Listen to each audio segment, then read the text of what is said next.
Hi everyone, welcome back to the channel. I'm excited to share another card making process with you today using some beautiful products from Honeybee Stamps.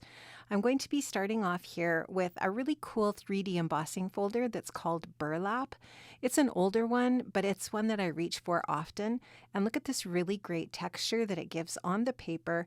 I die cut out that aperture on my A2 size paper here with the layering vintage labels dies, which I also showed you in that last video frame.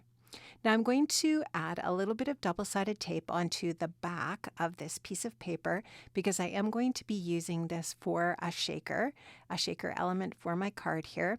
And I like to adhere the acetate onto my project with double-sided adhesive. I just find that it adheres really nicely and you don't get that ooze with the liquid glue, and I just actually really prefer that. I'm just taking my Honeybee craft pick here and I'm just taking the release paper off the back of the double-sided tape, and now I'm just taking a piece of A2 size acetate and adding that to the back of the paper as well over top of that double-sided tape.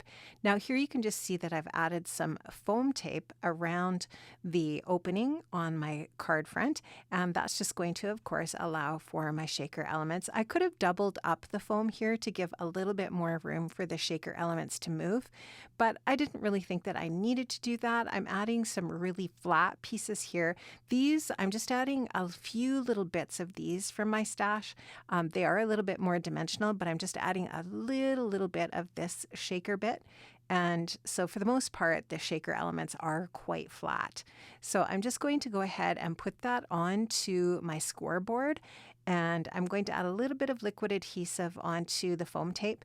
Now I'm taking a piece of paper. This is pattern paper from the Merry Moments collection. It's just a really pretty white background with some spruce boughs and holly berries and so on it. It's just a really nice pattern for the background for my shaker element here. So there we have it. That's all finished and ready to go.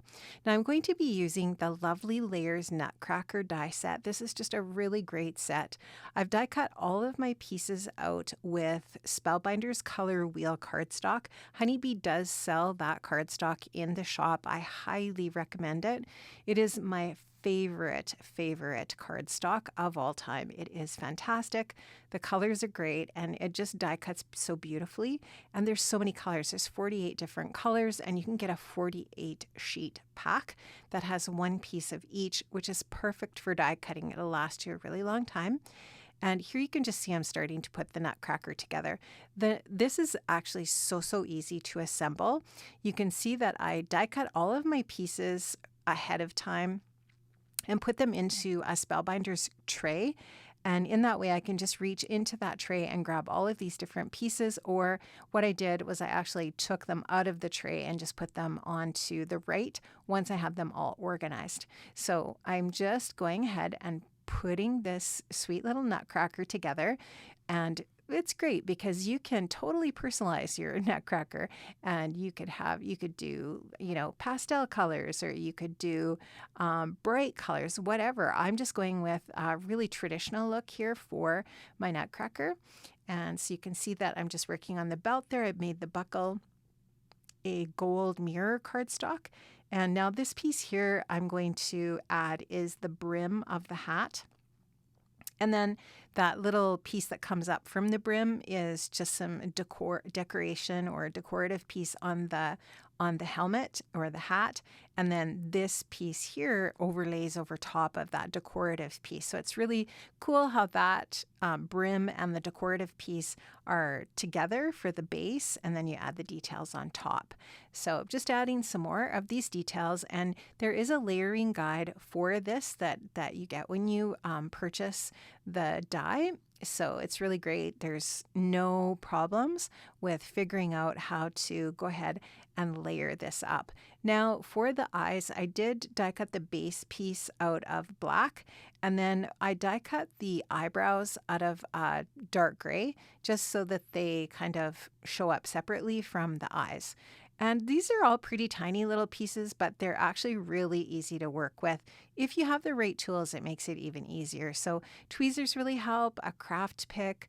You can see in some of the frames here, I am using a pickup tool, which just has that wax end on it. I highly recommend those. I know Honeybee does have one of those in the shop, but I think the last time I looked, maybe it was out of stock, but I will link it and you can double check and see if it is available again.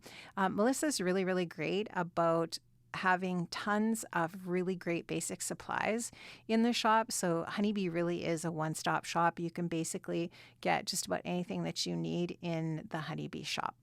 So here you can just see I've got the beard in place. I die cut the mustache as well. Again, over the black, you can see that mustache is really dimensional now because there is that second piece. And then the nose piece I die cut out of pink. The arms are the same red as the suit, and now you can just see I'm adding in the shoulder pieces, the decorative pieces for the shoulders. Really, Honeybee thought of everything for this. I think this is just a really, really cool die set. It's so much fun, and nutcrackers are just a really great holiday tradition in North America, and I'm sure lots of other places in the world. I really love nutcrackers at Christmas time. I think they're super, super adorable. And I'm just going to add the cuffs to this suit here, which I did die cut from a lighter color cardstock that was also used on the bodice of the suit. And you can see the legs there. The boots have been cut from the same red. And then there's a little gold trim at the top, I suppose, for the socks, perhaps, that might be underneath. I'm not really sure. And then we've got these little diamond pieces that inlay into the debossed areas on the arms. And so oftentimes Honeybee will, actually I think all of the time, when there's a detail like that on the lovely layers, they do deboss or put little lines and markings so that you can see exactly where they go, which I love. I think that makes it so, so easy. Now I'm going to add some little foam squares onto the back of my nutcracker, and then I'm going to go ahead and add that onto the front of my shaker element. And this little sentiment here is from the Simply Stated Stamp and Coordinating die set. I have used that a ton. I highly recommend that set. It's that large stamp set that's one piece with a coordinating one-piece die. Makes it so easy. Friends, I have linked up in the description box below to all of the products that I've used from the Honeybee shop. I hope you enjoyed this and were inspired, and I hope you have an amazing holiday season. Take care, and I'll see you again soon. Bye-bye.